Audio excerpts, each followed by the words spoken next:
Comment নামালৈ প্ৰথমে ৰাজীৱ কলিতাক স্বাগতম জনাইছোঁ। যিয়ে নহওক আপুনি কমেণ্ট কৰিছে যে ইয়াত সুধিছে মই চৰকাৰী মাটিত আছোঁ কিন্তু খাজানা ৰচিদ নাই, মোৰ খাজানা দিয়া নাই আজিলৈকে, কেনেকৈ এপ্লাই কৰিম প্লিজ জনাব।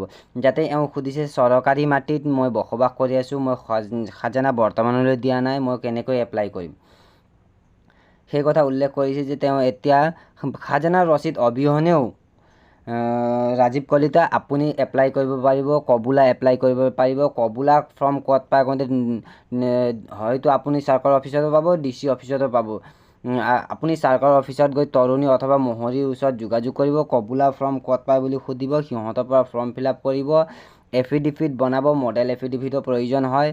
গোটেইখিনি ফৰ্ম ফিল আপ কৰি আপোনালোকে সেই কবুলাটো যিমানখিনি ডকুমেণ্ট লাগিব মই আপোনাক আগন্তুক ভিডিঅ'ত জনাই দিছিলোঁ যে আপুনি কিমানখিনি ডকুমেণ্ট লাগিব। গোটেইখিনি ডকুমেণ্ট লৈ আপুনি চাৰ্কল অফিচত সেই কবুলাখন জমা কৰিব।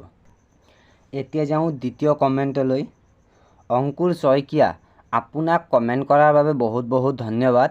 যে অংকুৰ শইকীয়াই সুধিছে দাদা একচনা মাটি ম্যাদী কেনেকৈ হ'ব।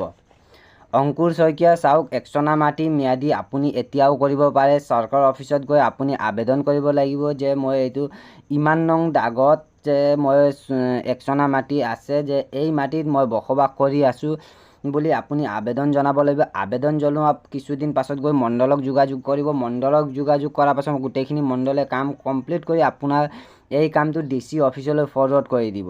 তাৰপিছত আপোনাৰ এই একচনা মাটি ম্যাদী হৈ আহিব। দীপজ্যোতি বৰ্মন, আপোনাক বহুত বহুত ধন্যবাদ কমেণ্ট কৰাৰ বাবে। দীপজ্যোতি বৰ্মন, আপোনাক কমেণ্ট নামালৈ স্বাগতম জনাইছোঁ। দীপজ্যোতি, আপোনাৰ প্ৰশ্নটো আছিল যে তৌজি মাটি ম্যাদী কৰিব পৰা যাবনে? নিশ্চয় ম্যাদী কৰিব পৰা যাব, কিন্তু কবুলা এপ্লাই কৰিব লাগিব। প্ৰথমে আপুনি কবুলা এপ্লাই কৰিব লাগিব। আগন্তুক ভিডিঅ'ত মই দেখুওৱা ধৰণে আপোনালোকে কবুলা এপ্লাই কৰিব লাগে। তাৰপাছতে আপোনালোকৰ মাটি যদি ম্যাদী হয় ম্যাদী হ'ব। কাৰণ এইটো ম্যাদী কৰি দিম বুলি কোনেও ক'ব নোৱাৰে, কাৰণ গোটেইসকলে বহি আপোনাৰ ডিষ্ট্ৰিক্টত কিমানটো এলটমেণ্ট কৰা যাব সেই DCহে গম পাব। গতিকে এটা তৌজি মাটি ম্যাদী কৰিব পৰা যাব।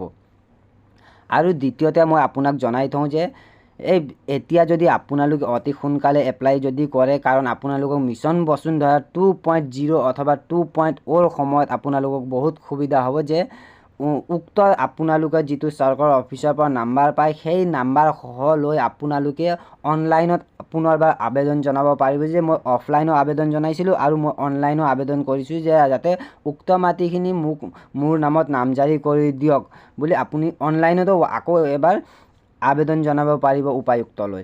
মানে আপোনালোকে আবেদন মিছন বসুন্ধৰা 2.0 অথবা 2.0ত আপোনালোকে পুনৰবাৰ আবেদন জনাব পাৰিব। নিৰঞ্জন ৰয়, আপোনাক কমেণ্ট কৰাৰ বাবে বহুত বহুত ধন্যবাদ। নিৰঞ্জন ৰয়, আপুনি লিখিছে ৰায়ত মাটি যিজনৰ নামত আছে তাৰ অধিকাৰ পাবনে?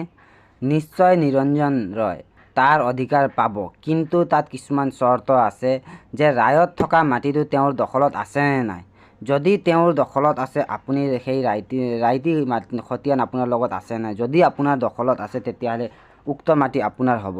কিন্তু ৰাইটি মাটিৰ বৰ্তমানলৈ কোনো ধৰণৰ ম্যাদী প্ৰচেছ অহা নাই। গতিকে মিছন বসুন্ধৰা 2.0ত অহা সম্ভাৱনা আছে। যিসকলৰ ৰাইটি মাটি আছে, ৰাইটি খতিয়ান আছে, সিহঁতে মিছন বসুন্ধৰা 2.0 অথবা 2.0ত আবেদন কৰিব পাৰিব। যেতিয়ালৈ নটিফিকেশ্যন অসম চৰকাৰে পাছ নকৰে তেতিয়ালৈ ৰাইটি মাটি আপোনালোকৰ ৰাইটি হৈ থাকিব, যে ম্যাদী পাট্টালৈ ৰূপান্তৰিত কৰিব আপোনালোকে নোৱাৰিব।